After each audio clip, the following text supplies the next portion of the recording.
Bonjour à tous.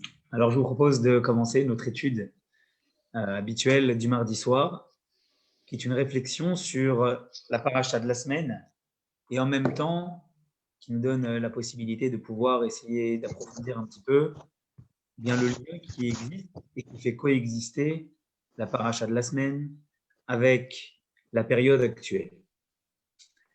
Puisque c'est une très bonne chose de pouvoir avoir une connaissance un peu plus approfondie des différents concepts qui sont abordés dans la paracha de la semaine.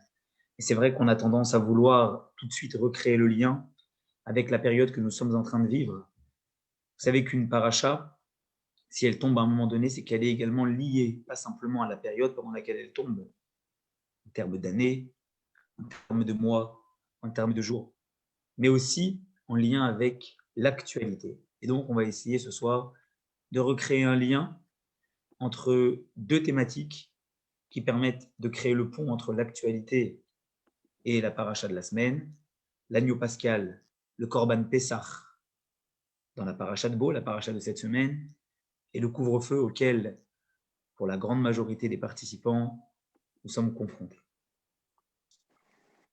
Vous savez que dans la paracha de Bo, il y a les 3 dernières plaies d'Égypte, Arbe, Chocher et Makad Bechorot, la plaie des sauterelles, la plaie de l'obscurité, puis ensuite la plaie de la mort des premiers-nés qui va permettre l'aboutissement de la délivrance du peuple juif. Mais juste avant ce moment où le peuple juif sera libéré, et juste avant la plaie des premiers-nés, Dieu demande au peuple juif de faire quelque chose qui est assez étonnant. Regardez dans la référence 1. Dieu dit à toute la communauté du peuple juif, le dixième jour de ce mois, donc le 10 Nissan, chaque personne devra se procurer un agneau pour sa famille, un agneau par maison. Celui finalement dont le ménage est trop peu nombreux pour un agneau, peut-être qu'il n'en a pas la possibilité, que devra-t-il faire? Eh bien, il devra aller chez le voisin qui est le plus proche de sa maison. On aurait peut-être pu penser qu'une personne qui a des affinités avec une autre personne, ou peut-être quelqu'un qui a un cousin qui habite à 2-3 rues d'ici, eh bien, il puisse le rejoindre. Non. Le verset dit, il faut rejoindre le voisin qui est le plus proche de sa maison. Donc, il y a une nécessité, on le voit tout de suite dès les premiers mots de ce verset, à rester à proximité de son domicile. Intéressant. Puis le verset continue et dit qu'on devra prendre cet agneau et le garder jusqu'au 14e jour, donc 4 jours, au pied du lit. Et ensuite, dans l'après-midi, il faudra le prendre et l'apporter en sacrifice. On prendra, après l'avoir abattu, le sang que nous aurons récolté de cet agneau et on mettra ce sang sur les 2 poteaux et sur le linteau supérieur donc de la maison dans laquelle on se trouve. Et ensuite, on mangera cet agneau-là. La nuit qui suivra, le jour où on l'aura abattu, il faudra que cet agneau soit rôti au feu, qu'il soit grillé, accompagné de la matzah et des herbes amères.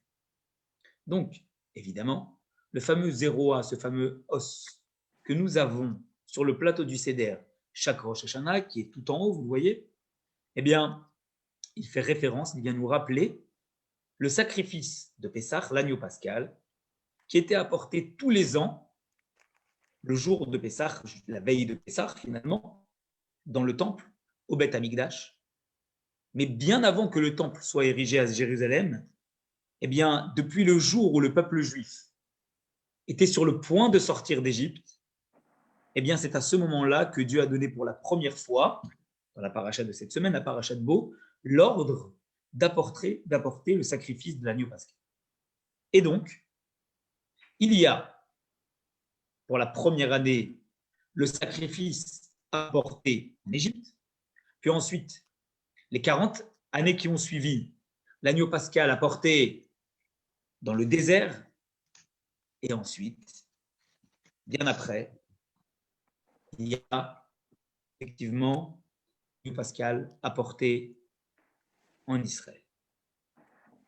Il y a une discussion également de savoir si tous les ans, c'est un aparté que je fais, tous les ans où les peuples juifs étaient dans le désert, ils ont apporté l'agneau pascal, vu qu'il y a une nécessité de devoir apporter l'agneau pascal en étant circoncis, a priori, eh bien, cette génération-là ont péri dans le désert.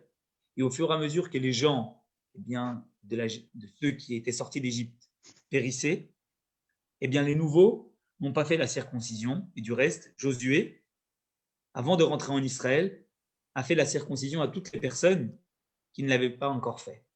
Et donc, on peut imaginer que d'après cet ordre-là, toutes les personnes qui étaient amenées à naître dans le désert et qui n'ont pas fait la circoncision, eux n'apportaient pas le Corban Pessah.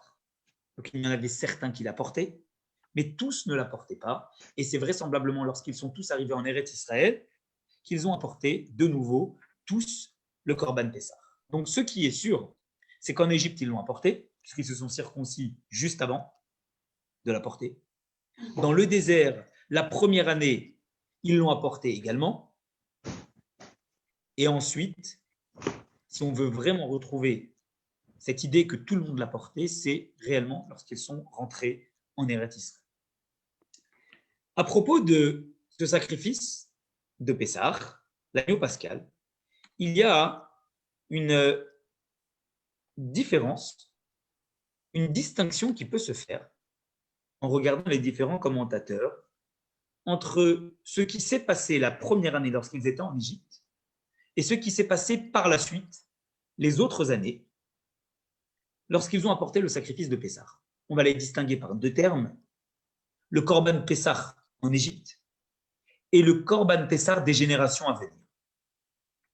Je vous propose de regarder dans la référence 2 ce qu'il est écrit dans la Tosefta. La Tosefta, c'est une partie en plus de la Gemara à propos justement du sacrifice de l'agneau pascal. La Tosefta nous dit comme ça.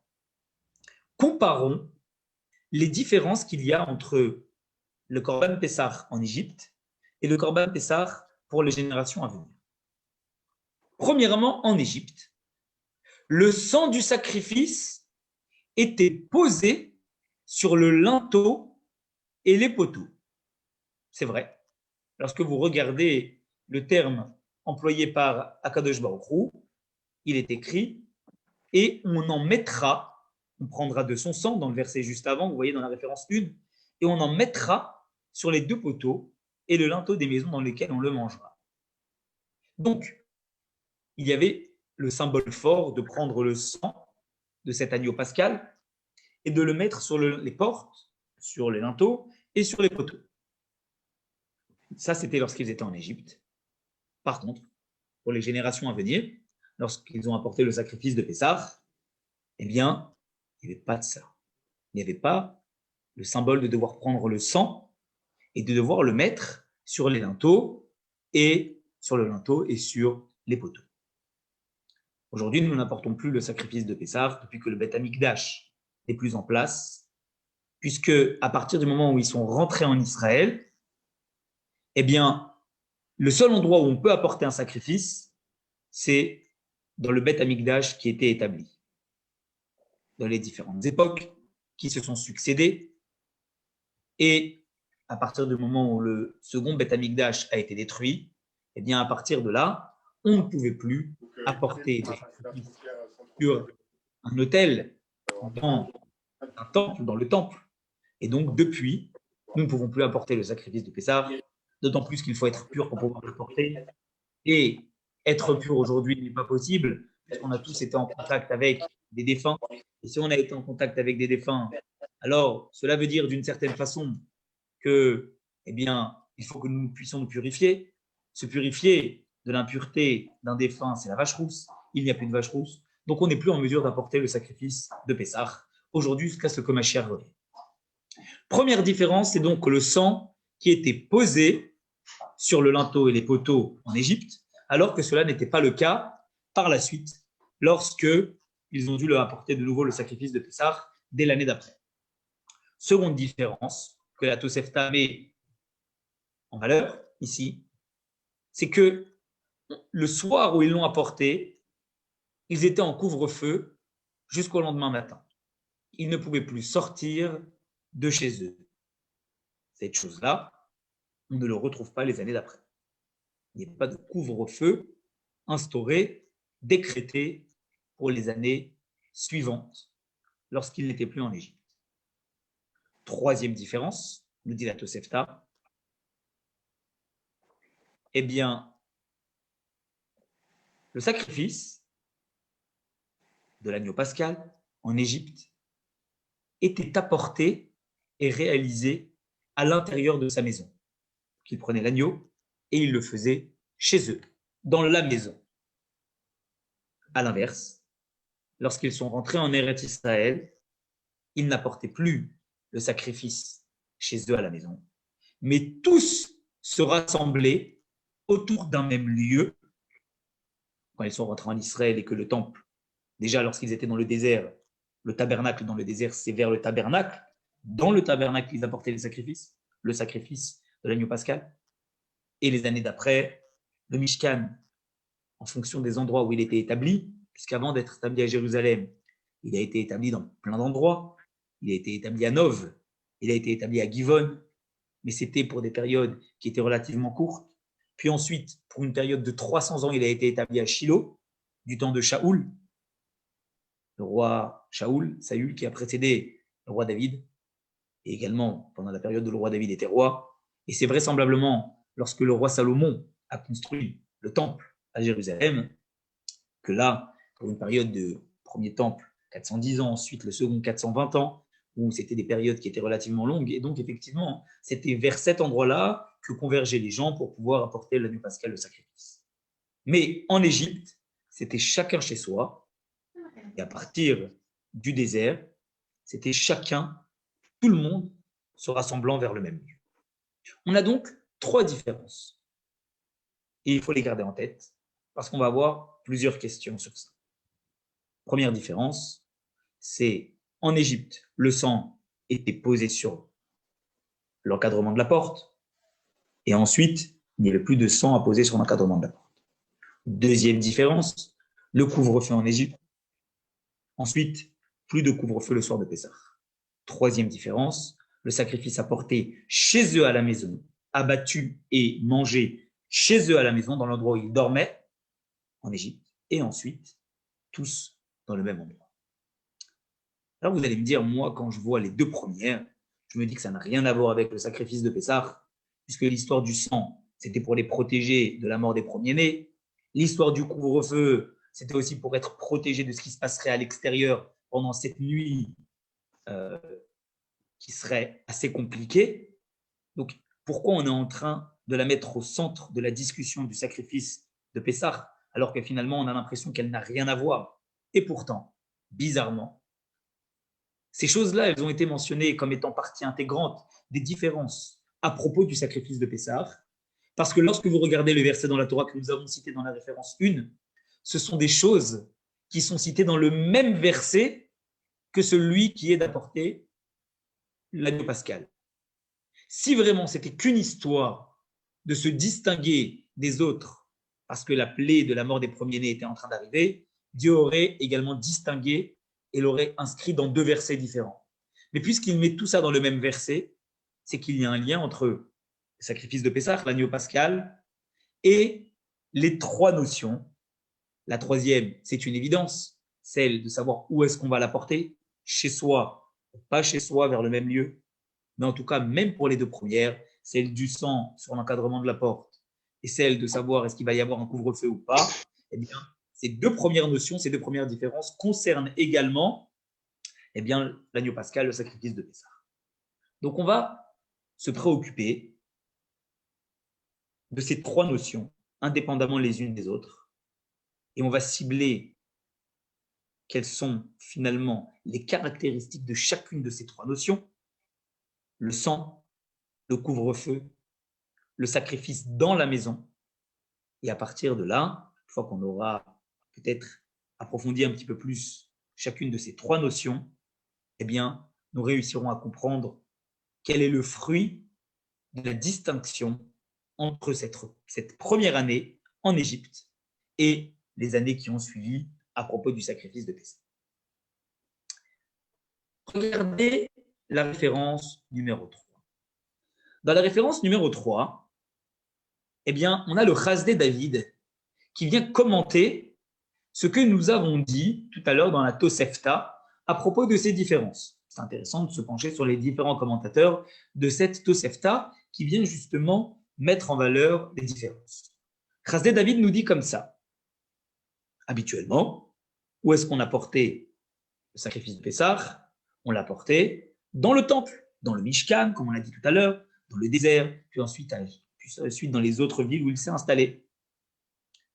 Avant la construction du Beth Amikdash à Jérusalem, c'était à Shiloh, comme on l'a dit. Et même lorsque les autres hôtels autonomes, ce qu'on appelle les Bamot, on va expliquer, étaient encore autorisés, ce n'était que dans les hôtels principaux de Nov et de Givon. Jusqu'à ce que le temple soit établi en Israël, ou du moins jusqu'à ce que Dieu demande au peuple juif de lui construire une demeure, on pouvait apporter des sacrifices. Les patriarches ont apporté des sacrifices. Ils apportaient des sacrifices sur des bamotes. Ça veut dire sur des hôtels indépendants en fonction des endroits où ils se trouvaient. Ils érigeaient un hôtel. Beiven Sham Misbeach Lachem, on le voit à plusieurs reprises dans le Chumash. Il a construit là-bas un Misbeach, un hôtel pour Dieu, au sujet d'Abraham, d'Yitzhak, de Yaakov, à plusieurs reprises, dans plusieurs endroits. Et là-bas, ils apportaient le sacrifice. Donc, ça voudrait dire que finalement, en fonction de l'endroit où on se trouvait, jusqu'à ce que Dieu demande d'établir un hôtel dans un temple, dans une maison pour lui, le Mishkan, le tabernacle, on pouvait apporter les sacrifices un peu n'importe où. Alors, le Chasdé David précise et nous dit, attention, a priori, eh bien, on avait le droit, jusqu'à ce que le temple soit réellement à Shiloh, pour une vraie période, une période de 300 ans, de construire des bamotes et d'apporter des sacrifices un peu partout. C'est-à-dire que même au temps où ils sont rentrés en Israël, mais qu'il n'y avait pas de demeure fixe à Dieu établie encore à Jérusalem ou dans une ville fixe, comme ça a été le cas avant Jérusalem à Shiloh pour une période de 300 ans, eh bien, ils avaient encore le droit de construire des bamotes, de construire des hôtels un peu partout où ils se trouvaient et d'apporter là-bas des sacrifices. Mais le Chasdé David nous dit attention, c'est pas parce qu'ils avaient le droit d'apporter et de construire des bamotes, des petits hôtels partout où ils se trouvaient pour apporter des sacrifices, que pour le Korban Pessah, ils avaient le droit de l'apporter à l'endroit où ils habitaient. Non. Le Korban Pessah, le sacrifice de l'agneau pascal, faisait exception, car c'est évident que quand le temple a été érigé à Jérusalem, on ne pouvait l'apporter que là-bas. Quand le temple était à Shiloh, on ne pouvait l'apporter que dans le temple de Shiloh, le sacrifice de Pessah. Mais même du temps où le temple se trouvait à Nov et à Givon, et qu'il y avait malgré tout le droit de construire des bamotes, des petits hôtels un peu partout où on se trouvait pour apporter des sacrifices, il y avait une exception, c'était le Korban Pessah. Et le sacrifice de l'agneau pascal ne devait s'apporter qu'à Nov ou à Givon, c'est-à-dire dans des endroits qui malgré tout étaient fixes. Et donc, ce que nous dit le Chasdé David, vient renforcer ce qu'on a dit tout à l'heure, c'est-à-dire la différence qu'il y a entre l'agneau pascal en Égypte et les autres années. En Égypte, on le faisait chacun chez soi, on l'apportait en korban chacun chez soi, où on se trouvait. Et les années qui sont venues après, même si dans certains cas on avait le droit de faire chacun un misbéach où on se trouvait, un hôtel où on se trouvait, eh bien malgré tout, on ne pouvait l'apporter que dans un même endroit. On ne devait obligatoirement tous converger vers le même lieu pour pouvoir l'apporter. Et c'est tout. Donc on voit bien cette différence qui vient finalement mettre en valeur le fait qu'en Égypte, on devait le faire chez soi, et après l'Égypte, quand on est sorti, on devait le faire tous au même endroit. Pour renforcer cela, regardez ce que la Mechilta dit dans la paracha de Bo, la paracha de la semaine. Lorsqu'on parle, vous savez, du fameux sang sur les deux poteaux et sur le linteau, donc le sang sur l'encadrement de la porte, on reviendra un tout petit peu après sur cette notion du sang. Mais le Mechilta dit quelque chose d'intéressant. Il nous dit en fait que la raison pour laquelle ils ont mis du sang sur les poteaux et les linteaux, c'était en fait pour constituer des misbéach, des misbéchot, des autels. Ça veut donc dire que de la même façon que lorsqu'ils sont rentrés en Israël et qu'il y avait le temple, eh bien le sang était sur le misbéach, on aspergeait le misbéach, l'autel, du sang de la bête que nous avions apporté. Eh bien, lorsqu'ils étaient en Égypte, ils n'avaient pas réellement de misbéach, d'autel, puisqu'ils apportaient le sacrifice. Ils ont fait quoi? Ils l'ont apporté, ils l'ont abattu tout simplement chez eux à la maison, dans la baignoire peut-être. Mais ils ont malgré tout récupéré le sang. Et ce sang-là, comment ont-ils fait? Ils l'ont mis sur les poteaux et le linteau d'après le premier avis. Donc, un poteau, deux poteaux et le linteau supérieur, comme si on avait trois entités différentes, donc trois misbéach, trois autels. Et d'après le second avis, celui de Rabbi Ishmael, il le mettait également sur le seuil de la porte, donc en bas. Et donc, ils avaient quatre entités, quatre choses différentes, donc quatre autels. De là, nous voyons deux choses. La première, c'est que le sang, si on s'était posé tout à l'heure la question de se dire, mais le sang, c'était juste pour les protéger, nous voyons ici qu'il y a une seconde notion dans le sang sur les poteaux, sur le linteau et sur le seuil. Il y a la notion de devoir dire que finalement, ce sont également des misbechot, ce sont également des autels qui correspondent à l'endroit où on va apporter le sacrifice. Alors, on ne va pas apporter sur le poteau le sacrifice, mais le fait de mettre le sang sur le poteau, c'est finalement de dire, comme lorsqu'on va entrer en Israël, on mettra le sang sur le misbéach, et que là, nous n'avons pas de misbéach, nous n'avons pas d'autel, alors on va mettre le sang sur le poteau. Donc, comme pour dire que la porte, l'encadrement de la porte, c'est le misbéach, c'est l'autel. Et donc, la maison devient un endroit comme finalement un Beth Amikdash, un sanctuaire, puisqu'on apporte le sacrifice à l'intérieur, et l'encadrement de la porte, puisqu'on met le sang dessus, devient comme l'autel, le misbéach, sur lequel nous apportons l'agneau pascal. Et cela vient nous amener finalement à comprendre que c'est une volonté de cibler le fait que la maison et tout ce qu'elle contient, eh bien, fait référence au fait que ce n'est pas juste une maison ou ce n'est pas juste une protection de devoir apporter le sacrifice chez soi plutôt qu'à l'extérieur, parce qu'on pourrait très bien penser que Dieu, il a demandé au peuple juif d'apporter le sacrifice à la maison, à l'intérieur, pour ne pas faire trop de bruit à l'extérieur, parce qu'il y avait un massacre, littéralement à l'extérieur, qui leur a dit restez chez vous, c'est mieux. On aurait pu penser que c'est pour ça que Dieu leur a dit de le faire à l'intérieur. Mais on comprend des notions que nous sommes en train de voir, que ce n'est pas pour ça.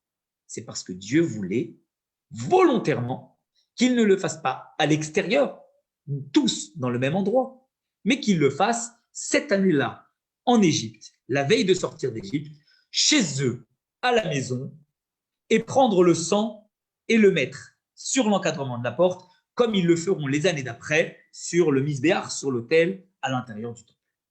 Donc c'est volontaire, c'est voulu, et nous devons comprendre ensemble pourquoi Dieu a voulu qu'ils le fassent cette année-là, chez eux à la maison, et pas comme les années qui vont suivre, tous dans le même endroit. Après avoir ciblé eh bien, ce qui se passe à propos du lieu, regardons ensemble ce qui se passe à propos du couvre-feu. Nous avons dit tout à l'heure, un peu plus haut, que la seconde différence qu'il y a entre le Corban Pessah en Égypte et les autres années, c'est qu'en Égypte, le premier soir, ils devaient rester chez eux. Ils ne pouvaient pas bouger toute la nuit. Et ensuite, les années d'après, il n'y avait pas de nécessité de couvre-feu. Alors, Rachi, justement, dont le rôle est de commenter le sens simple du verset, nous dit dans la référence 4 Et oui, il leur a dit de ne pas sortir de chez eux. Pourquoi? Eh bien parce qu'en fait, on sait que l'ange destructeur, Dieu est descendu pour épargner le peuple juif, mais il a envoyé le Mashrit, il a envoyé un ange destructeur qui lui est venu tuer le premier-né. La raison, nous dit Rachi, pour laquelle il leur a demandé de mettre le sang, c'est la raison que nous avons tous entendue, c'est finalement l'ange, lui, n'est pas Dieu, il ne fait pas de distinction entre ceux qu'il peut tuer et ceux qu'il ne peut pas tuer, il n'a pas de mémoire proprement parlé, donc il faut lui mettre un signe.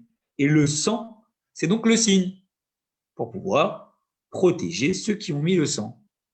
D'un autre côté, les Juifs qui se trouvaient dans les maisons des Égyptiens, eux, n'ont pas été atteints. Pourquoi? Puisque Dieu est descendu pour les protéger. Donc l'ange dévastateur est venu tuer les premiers-nés et Dieu est également descendu pour protéger les Juifs, quel que soit l'endroit où ils se trouvent. Mais ça marche comment cette histoire? Si Dieu il est descendu et l'ange aussi il est descendu, Dieu n'aurait pas pu tout faire. Dieu n'aurait pas pu tuer ce qu'il faut tuer et éviter justement de devoir leur demander de mettre un signe distinctif, puisque si l'ange a besoin d'un signe distinctif, Dieu n'en a pas besoin. Pourquoi devoir faire descendre un ange pour tuer si Dieu lui-même peut descendre, en même temps tuer ce qu'il doit tuer et épargner les Juifs, quel que soit l'endroit où ils se trouvent? Pourquoi devoir fixer un signe distinctif? Ça veut donc dire que le sang sur l'encadrement de la porte n'est pas juste là pour être qu'un signe distinctif par rapport à l'ange. Il y a également autre chose. Et cette seconde chose qu'il y a à l'intérieur de ce signe-là, c'est évidemment ce qui le rattache au Corban Pessah, à l'agneau pascal. Indépendamment du sens simple que Rachi peut nous donner en reliant le sang sur le linteau et les poteaux à la plaie des premiers-nés, il y a aussi le fait que le sang va se trouver sur le linteau, sur les poteaux. Pourquoi? Eh bien pour une seule chose, ou plutôt pour une seconde chose, celle qui le relie au sacrifice de Pessah. Vous allez me dire, mais c'est quoi qui relie le sang sur les linteaux au sacrifice de Pessah? Alors, on a dit, mais finalement, à l'époque du Beth Amikdash, eh bien, il y avait aussi le principe de poser un sacrifice sur l'autel, sur le misbéach. Et ici, eh bien, que se passe-t-il? Le sang, les linteaux, le linteau, les poteaux, le seuil, comme on l'a vu juste avant, sont des autels, sont des misbéchot, ce sont des petits autels sur lesquels on va apporter. Il dit oui, mais là, on n'a pas apporté le Corban Pessah sur le poteau. Si je prends le Corban Pessah et je le mets sur le poteau, je comprends. Plus tard, j'apporte le sacrifice sur le misbéach. Mais là, j'apporte pas le sacrifice sur le misbéach. J'apporte pas le Corban Pessah, l'agneau pascal, je ne l'égorge pas sur le poteau. C'est quoi que je mets sur le poteau? C'est le sang. On dit, mais oui, mais tu as oublié quelque chose. C'est qu'en fait, à l'époque du Beth Amikdash, qu'est-ce qu'on faisait? On prenait aussi, hormis le sacrifice qu'on apportait sur l'autel, on prenait le sang de la bête et on le mettait sur quoi? On le mettait sur le misbéach. Ah, maintenant je comprends mieux. En fait, le parallèle qu'on fait entre la première année et les années d'après, c'est que les années d'après, quand on apportait le sacrifice sur le misbéach, sur l'autel, on prenait également le sang et on aspergeait le misbéach de ce sang-là. Mais là, ici, comme on n'a pas apporté le sacrifice sur le poteau, alors au moins on prend le sang et on asperge les poteaux, le linteau, le seuil de la porte de ce sang-là. On dit, mais oui, mais c'est pas la même chose. Pourquoi c'est pas la même chose? Eh bien, parce qu'en fait, lorsqu'on regarde ce qui se passe ici, on voit qu'il y a une grande différence. Quelle est la différence? Eh bien, la différence, elle est, comme vous le voyez ici dans la référence 5, que les termes employés ne sont pas les mêmes. Lorsque, dans la paracha de Bo, il y a l'ordre de prendre le sang et de le mettre sur le misbéach, sur les linteaux, le linteau, les poteaux, il est écrit vous placerez, vous mettrez. Mettre et asperger sont deux notions qui sont différentes. Comment se fait-il que les termes employés par le verset dans l'autre paracha n'utilisent pas le terme d'aspersion si vraiment on essaye de faire le parallèle entre le sang sur le misbéach les années d'après et le sang sur les poteaux cette année-là? On aurait dû également utiliser le terme d'aspersion et pas le terme de mettre. Et en vérité, c'est là que le Tzafnat Paneach, dans la référence 5, nous dit qu'il y a une différence entre l'aspersion et le fait de poser le sang. Si dans le verset de notre paracha, il est écrit « vous placerez », c'est qu'en fait, on veut faire référence à l'aspersion, on veut se rappeler de l'aspersion, mais pas uniquement. Pourquoi? Parce que lorsque je suis en train d'asperger quelque chose, eh bien, le sang, il coule sur la chose sur laquelle je l'ai mis, mais le sang, il ne fait pas un avec la chose sur laquelle je l'ai mis. Pourquoi? Eh bien parce que quand j'asperge, le sang, il coule et il s'en va. Mais quand je badigeonne, le sang, il n'est pas juste en train de s'écouler. Qu'est-ce qu'il est en train de faire? Il est en train de pénétrer la matière sur laquelle je suis en train de le mettre. Et donc, finalement, lorsqu'on regarde ici ce qui se passe, il y a deux notions à propos de l'aspersion du sang. Première notion, par rapport au sang simple, le sang doit être posé. Pourquoi? Pour qu'il pénètre la matière du poteau. Pourquoi? Eh bien parce que s'il faut protéger le peuple juif de l'ange destructeur, alors à ce moment-là, il faut que le sang, il ne fasse pas juste s'écouler, parce que s'il s'écoule, on ne verra plus de traces. Il faut qu'il reste, pour que l'ange, quand il va descendre, il voie que le poteau, il a été badigeonné, et le sang est resté marqué sur le poteau. Et donc, c'est sûr qu'il y a la protection dans cette maison-là. Mais on peut aller plus loin que ce sang simple et se dire que lorsque le sang il est juste aspergé sur quelque chose, il s'écoule et il ne rentre pas dans la matière. Il reste en quelque sorte superficiel par rapport à la matière. Alors que lorsque le sang il est carrément posé, comme le verset nous dit dans notre paracha, que les poteaux sont badigeonnés de ce sang, alors la matière, le poteau, est imprégné de ce sang-là. Et quelle est la différence? Lorsque j'asperge, le sang s'écoule. J'ai effectivement, moi, en tant que personne, réalisé la mitzvah, réalisé le commandement d'asperger, mais la matière en elle-même n'a pas été imprégnée par la chose que j'ai faite. À l'inverse, lorsque je pose le sang et que je badigeonne, non seulement moi j'ai accompli un commandement puisque j'ai posé, donc j'ai fait une action, mais la matière elle-même est aussi imprégnée de cette chose-là, imprégnée de ce sang-là. Pourquoi? Eh bien parce que le sang n'est pas en train de s'écouler. La matière est marquée par le sang. Et donc, je fais rentrer le sang à l'intérieur de la matière, à l'intérieur de l'objet. Il n'y a pas juste moi qui accomplis la mitzvah d'asperger, il n'y a pas juste moi qui fais l'action que Dieu me demande, mais la matière elle-même, elle vit à travers l'action que j'ai faite. Pourquoi? Puisque le sang n'est pas en train de s'écouler simplement, mais le sang, il est imprégné dans la matière. Je lis un commentaire de M. Watnin. Cette nuit, tout le peuple juif se comporte en peuple, se prête, puisque chacun remplit le rôle de Cohen. Oui, exactement. Vous avez raison dans ce que vous dites, que finalement, chaque personne est un prêtre, puisque chacun accomplit lui-même le Corban Pessah. C'est vrai, c'est juste.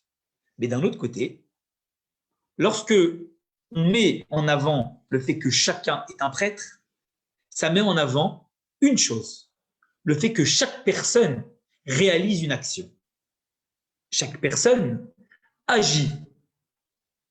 Mais est-ce que pour autant ça veut dire que la matière que la chose elle-même, elle est sanctifiée, pas nécessairement. Quand je dis que chaque personne est un prêtre, c'est que chaque personne, elle accomplit une mitzvah. Ça met en avant ce qu'on appelle le gavra, l'action de la personne, de la personnalité. Mais qu'en est-il de la matière sur laquelle je suis en train de réaliser cette action?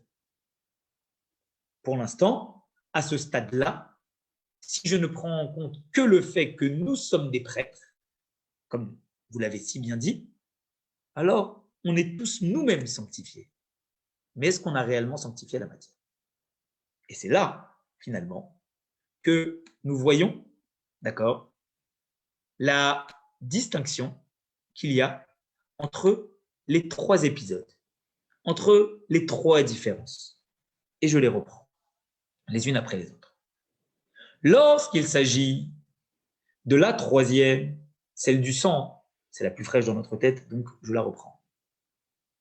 Quand on asperge, on fait soi-même l'action, mais la matière n'est pas imprégnée du sang.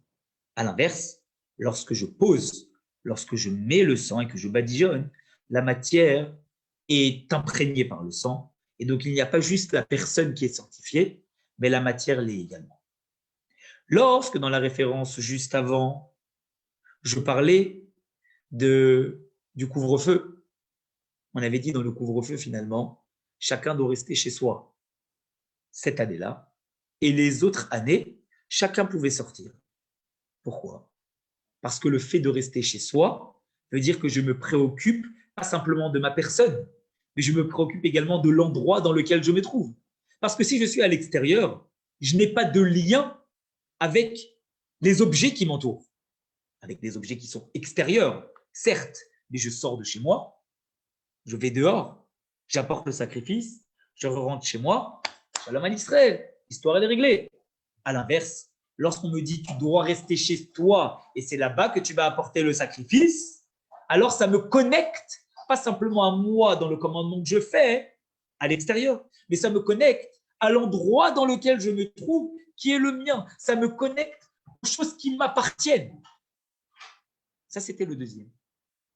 Et le premier que nous avions vu, le principe finalement de faire chacun le corban chez soi et pas tous converger vers un autre endroit, c'est aussi dire que chacun de nous va faire le corban ou dans notre maison, un peu comme le couvre-feu. Alors qu'à l'inverse, si on sort tous de chez soi et qu'on va tous le faire à l'extérieur vers le même endroit, ça nous connecte certes tous vers un endroit, mais ça ne nous connecte pas nécessairement chacun à l'endroit dans lequel nous nous trouvons. Donc vous voyez bien que le point qui se trouve au centre finalement de ces trois choses, de ces trois différences, c'est pas juste une histoire de dire bah, y a une différence parce que en Égypte il fallait les protéger, il fallait que chacun reste chez soi pour être protégé de Makan Bechorot, la mort des premiers-nés, il fallait que chacun apporte chez soi pour éviter de faire des histoires avec les gens qui sont à l'extérieur, il fallait justement eh bien, asperger les poteaux de la maison et pas le faire à l'extérieur parce que si tu asperges, ben, ça se fait rapidement. Et si tu badigeonnes, alors là, ça veut dire que tu dois le faire plus. Non, tu dois insister sur ce que tu es en train de faire. On dit non, c'est pas juste une histoire de couvre-feu pour se protéger de ce qui est en train de se passer à l'extérieur. Parce qu'il y a le point de devoir se protéger de ce qui se passe à l'extérieur, mais on peut très bien se protéger de ce qui est à l'extérieur et pas pour autant être connecté avec l'endroit dans lequel nous nous trouvons. Donc on voit bien qu'il y a deux points qui sont importants. Le premier qui met en avant je dirais, le pasouk, le verset littéralement parlant, de devoir se protéger de ce qui se passe à l'extérieur, mais peut-être plus profondément parlant, de se connecter et de se concentrer sur l'endroit où nous nous trouvons. Vous allez me dire, ok, très très bien. Alors on doit donc se connecter à l'endroit dans lequel on se trouve, mais c'est quoi cette histoire de devoir se connecter dans l'endroit dans lequel on se trouve? Et pourquoi cette chose-là, c'est la différence entre l'Égypte avant de sortir et après, mais bizarrement, il n'y a plus besoin de se connecter à l'endroit dans lequel on se trouve, puisque Dieu n'a pas redemandé les mêmes choses lorsqu'ils sont sortis. Et pourquoi cela concerne exclusivement le Corban Pessah, le sacrifice de Pessah, et pas les autres sacrifices?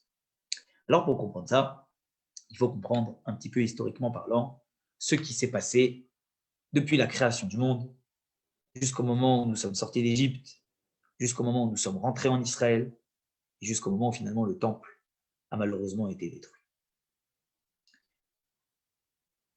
Vous savez, le monde est le jardin de Dieu. Le jardin personnel de Dieu, pourquoi? Parce qu'à l'époque, le jardin d'Éden, et du reste le mot jardin qui est employé, se trouvait sur terre. La terre était le jardin d'Éden. Adam et Ève se trouvaient à l'intérieur du jardin d'Éden. Et la Shekhinah, Dieu était visible sur terre. Mais à cause de la faute de l'arbre de la connaissance, et ensuite à cause, plus tard, de la faute de Caïn, Caïn qui a tué Ével, puis de la faute de Hénoch, qui a commencé à faire de l'idolâtrie, la faute de la génération de la tour de Babel, la faute de la génération du déluge, des gens de Sodome, eh bien, petit à petit, la présence divine sur terre, elle s'est voilée. Elle est passée de la terre au premier ciel, puis le second, puis le troisième, et elle est remontée jusqu'au septième ciel. Est venu Abraham Avinu, et par son action, il a fait redescendre Dieu du septième ciel au sixième ciel. Puis ensuite Yitzhak, Yaakov, puis ensuite Lévi, Kehat, Amram. Ils ont chacun fait l'effort par leurs actions de refaire descendre Dieu d'un niveau à un niveau, jusqu'au moment où Moshe Rabbeinu est venu. Et comme Moshe Rabbeinu est venu, il a fait redescendre avec la Torah, quand il a donné la Torah, il a fait redescendre la Shekhinah, Dieu, sur terre. Et c'est pour ça qu'à la suite du don de la Torah, Dieu a dit Ve'asuli migdash ve'shachanti betorah.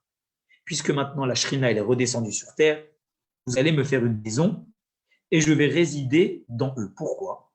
Puisque la volonté à l'origine de la création de Dieu était d'avoir une demeure sur terre, et il l'avait, mais quand elle est remontée, la volonté de Dieu était de pouvoir retrouver cette demeure sur terre, et jusqu'à ce que Moshe Rabbeinu revienne, eh bien, elle était encore dans le ciel, et quand Moshe Rabbeinu est revenu, il l'a fait redescendre sur terre.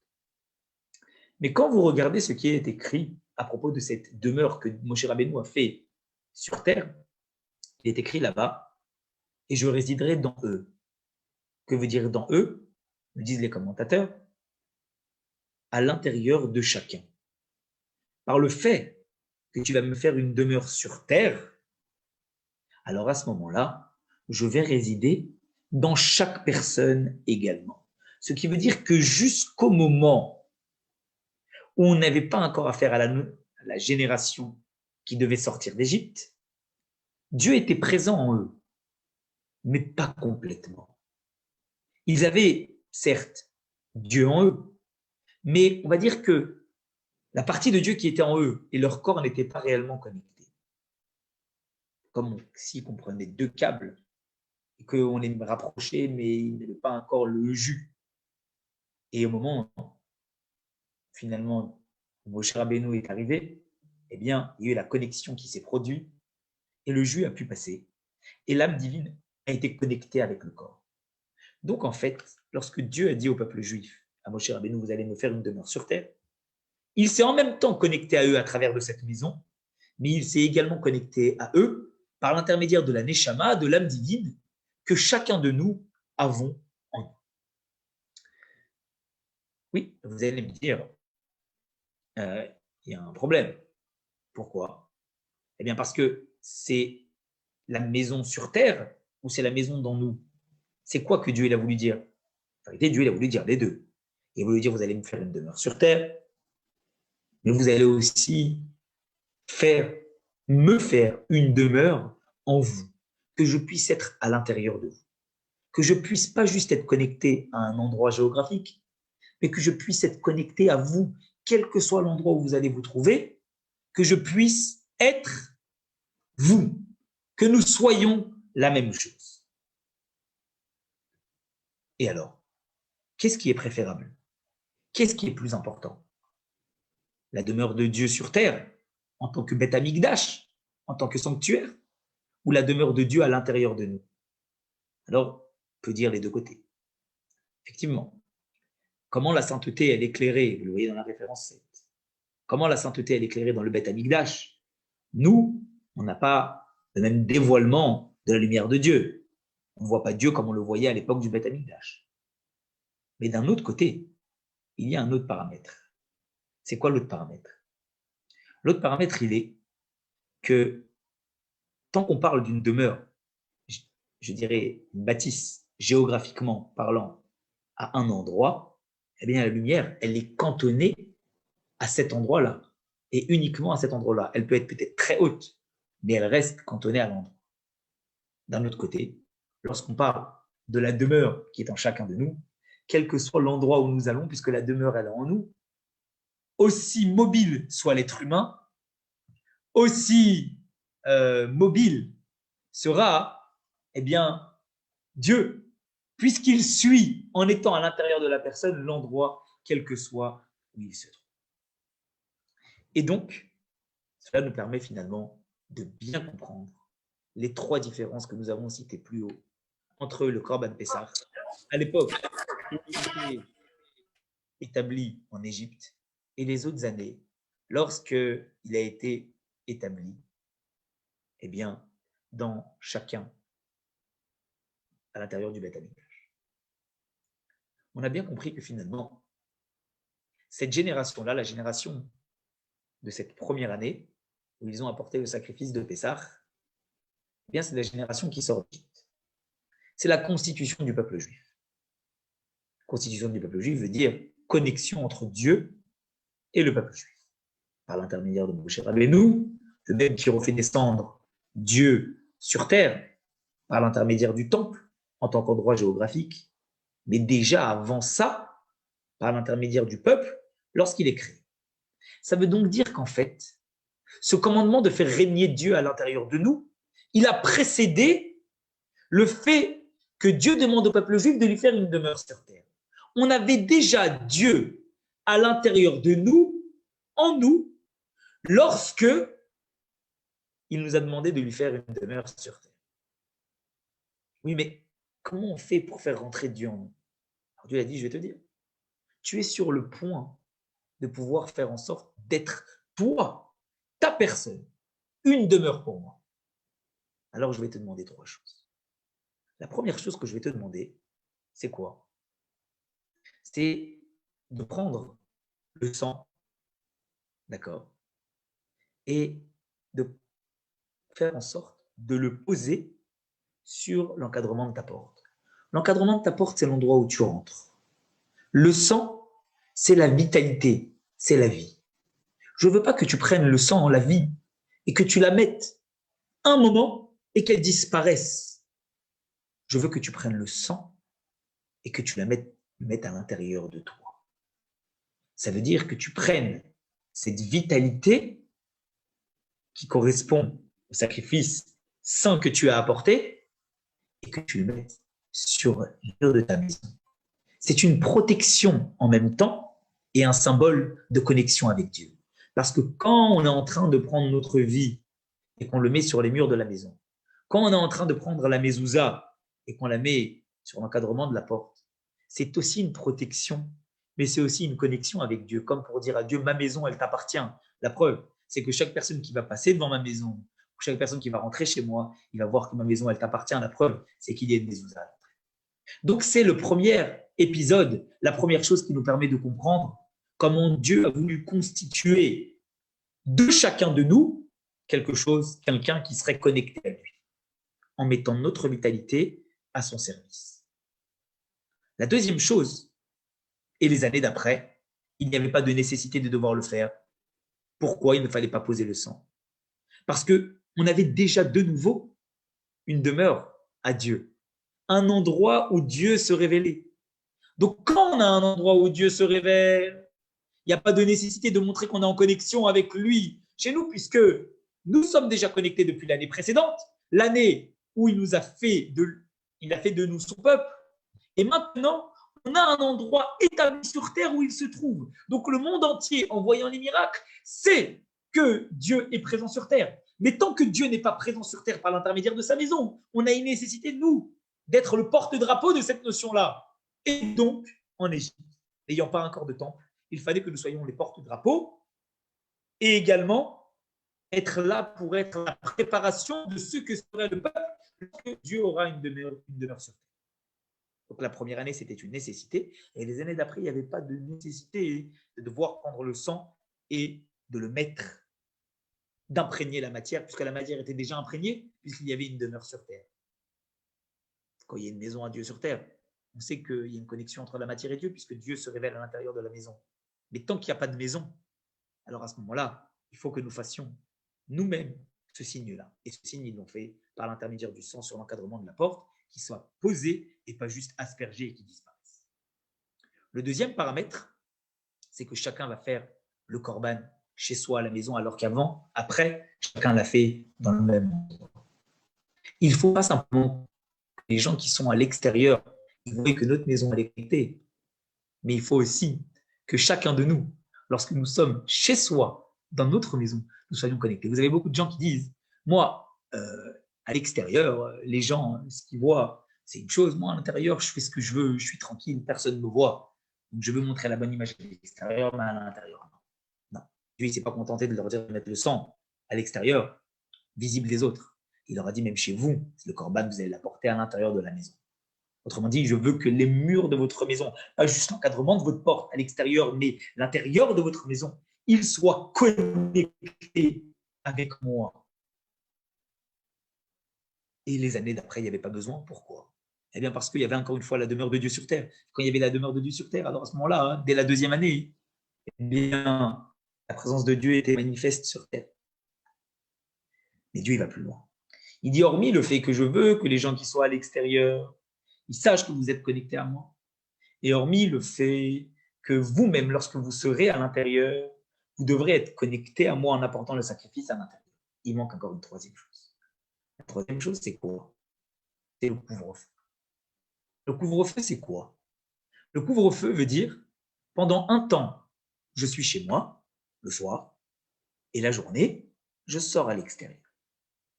Dieu, il a dit, je ne vous ai pas demandé de rester indéfiniment chez vous, de rester confiné chez vous. Il dit, je vous ai demandé d'être en couvre-feu, que cette nuit-là, vous soyez à l'intérieur.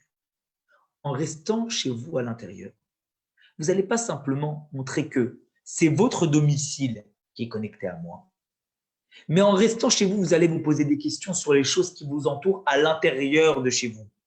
Et vous allez donc vous préoccuper, pas simplement de la maison étant une seule et même chose et vous à l'intérieur, mais la maison étant une chose où se trouvent divers objets, diverses personnes. Et vous allez prendre ce temps-là pour vous connecter à eux.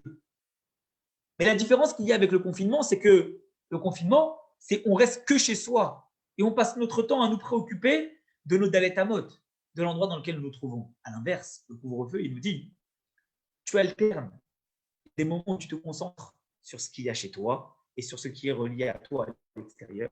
Il y a des moments où tu vas à l'extérieur. Et aller à l'extérieur te permet de prendre les forces que tu as pu accumuler chez toi à la maison et d'en faire profiter le monde extérieur. Et comme vous voyez, l'actualité, elle nous a montré qu'il y a eu d'abord le confinement et ensuite le couvre-feu. Pourquoi? On peut se poser la question.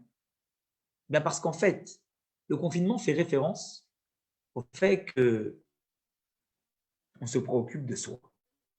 Il y a un moment où on doit se préoccuper de soi, parce qu'on doit réfléchir aux capacités qu'on a. On doit se préoccuper des gens qui sont autour de nous. On doit essayer de comprendre la force que nous avons. Mais celle-ci ne vaut rien si on n'est pas capable, après, lorsqu'on sort à l'extérieur, d'en faire bénéficier les gens qui sont autour de nous. Donc après, c'est être 100% concentré sur soi-même en période de confinement, en période de couvre-feu, on sait qu'il faut alterner. Il faut d'abord se concentrer encore sur soi, mais comprendre que le but de la concentration sur soi, c'est d'en faire profiter l'extérieur.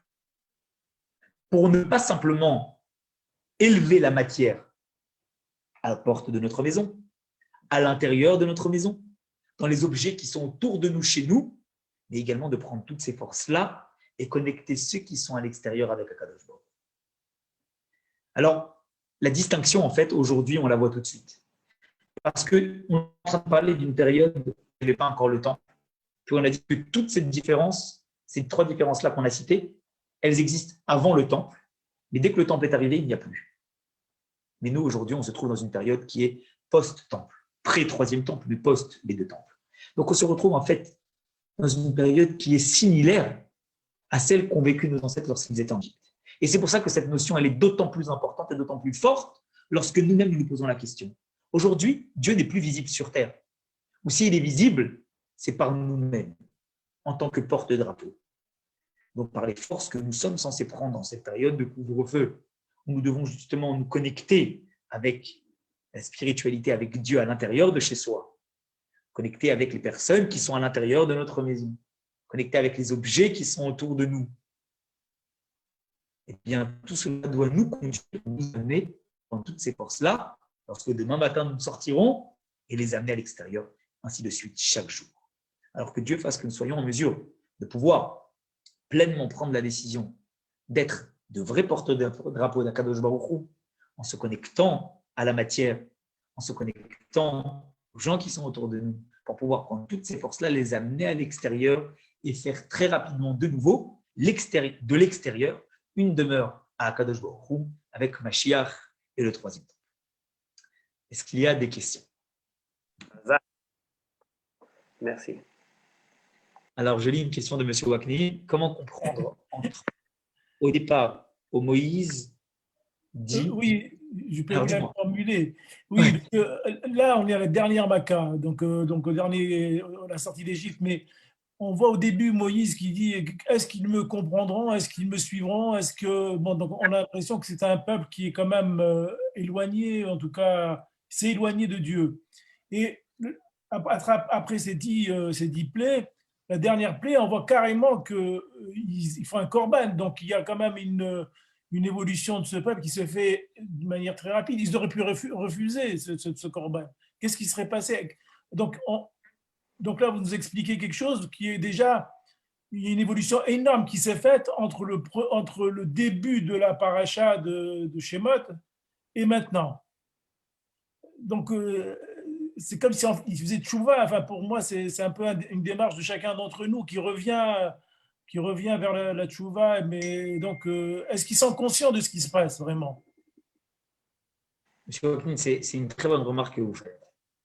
On peut associer cette remarque, rapidement parce qu'il y a le cours de Rambam, je ne veux pas vous retarder, on peut associer cette remarque au fait que la grossesse, un enfant, il reste 9 mois dans le ventre de sa maman et au bout de 9 mois, il sort. Vous allez me dire, oui, mais alors, je vous dis pourquoi il reste 9 mois. Mais il reste 9 mois parce que il y a la malédiction depuis Ève, qu'il faudra enfanter dans la douleur, il faudra rester 9 mois. Oui, mais ce n'est pas parce qu'il y a une malédiction, finalement, qu'une femme, elle doit garder 9 mois un enfant. Parce qu'en fait, vous voyez que pendant ces 9 mois, il y a une évolution progressive. Au bout de ces 9 mois, qu'est-ce qui se passe? Eh bien, il y a encore une évolution en fonction de l'âge de l'enfant. Et plus ça va, plus il apprend de nouvelles choses, plus il est éduqué, plus il progresse, plus il grandit. Et en fait, l'éducation, elle se poursuit à tout âge. Il n'y a jamais d'âge où l'éducation se finit. On est toujours éduqué, on est toujours des enfants. Et on apprend toujours de nouvelles choses. Et on doit, au bout d'un moment, peut-être s'auto-éduquer, mais aussi être éduqué par les gens qui nous entourent. Vous savez que je vous parle de naissance parce qu'on a dit que le moment de la sortie d'Égypte, c'est la naissance du peuple juif. Donc la période qui est pré-naissance du peuple juif et la période qui est post-naissance du peuple juif, c'est un petit peu comme un enfant. La période pré-naissance du peuple juif, c'est 9 mois de grossesse. La souffrance, les 10 plaies, certaines plaies ont affecté également le peuple juif, on n'en parlera pas maintenant. Mais vous voyez bien qu'il y a, au même titre que l'enfant, il passe du stade de fœtus, au stade d'embryon, au stade de fœtus, au stade d'enfant, de bébé, jusqu'au moment où il va sortir du ventre de la maman, eh bien c'est la même chose. Ce peuple juif, il est en train d'évoluer petit à petit. Chaque plaie, il est en train d'évoluer. Il est en train d'avancer. Pendant toute cette année-là où il y a eu les 10 plaies, parce que ça dure environ 1 an, eh bien le peuple juif a évolué. Et au moment où il s'apprête à sortir d'Égypte, il a considérablement évolué. Un petit peu dans le même ordre que ce qu'on pourrait dire de la taille de l'embryon à la taille de l'enfant. Eh bien, le peuple juif, il a également évolué de la taille d'un peuple qui était complètement, on va dire, soumis aux lois de l'Égypte, au stade où il se révèle en tant que nation qui s'apprête à devenir la nation d'Akadosh Baruch Hu. Lorsqu'ils sont sur le point de sortir, eh bien, Dieu, il leur donne des règles de base, les règles de devoir se connecter à lui à travers la matière. comme ces 3 différences que nous avons dit, pour pouvoir être connectés à Dieu. Et oui, ils apportent ce sacrifice-là parce qu'ils ont franchi un cap. Parce que petit à petit, au fur et à mesure qu'ils ont avancé, eh bien, ils franchissaient de nouvelles étapes. Et cette étape du sacrifice est aussi une étape. Et lorsqu'ils sortent d'Égypte, eh bien, ils naissent comme cet enfant qui va naître. Et par la suite, Dieu ne dit pas maintenant il est né, c'est fini. Non, non, l'enfant continue à grandir, l'enfant continue à être éduqué, et Dieu continue à les éduquer. Parfois en commettant des erreurs, parfois en se rattrapant, parfois en faisant teshuva, un petit peu comme l'enfant qui parfois commet des erreurs et parfois il se reprend. Et l'enfant ne cesse d'être éduqué, comme nous-mêmes, la nation, le peuple juif, ne cessons d'être éduqués. Et Dieu nous a donné encore d'autres consignes quand on est sorti d'Égypte, pour se rapprocher encore plus de lui jusqu'au don de la Torah. On a franchi encore une nouvelle étape. Puis lorsqu'on a été dans le désert, lorsqu'on est rentré en Israël, et qu'on a eu le premier temple, le deuxième temple, et jusqu'au 3e temple où nous sommes encore en train d'être éduqués. Donc oui, il y a une évolution considérable qui est à la mesure de celle du stade de l'embryon, au stade de fœtus, au stade de l'enfant, au stade d'adulte, d'adolescent, d'adulte, mais c'est finalement relatif et en adéquation avec la naissance. Merci beaucoup. Merci, c'est très clair en tout cas. Avec plaisir. Est-ce qu'il y a d'autres questions? Ouais, alors, je vous souhaite une très très bonne soirée. Je vous invite à tout de suite rejoindre le cours de Rambam sans plus tarder. Et des bonnes nouvelles à tout le monde. On se retrouve très rapidement pour un cours jeudi matin sur la paracha aussi, pour ceux qui peuvent, jeudi soir pour un autre cours de Rambam. Et je vous souhaite plein de bonnes choses. Des bonnes nouvelles à tout le monde.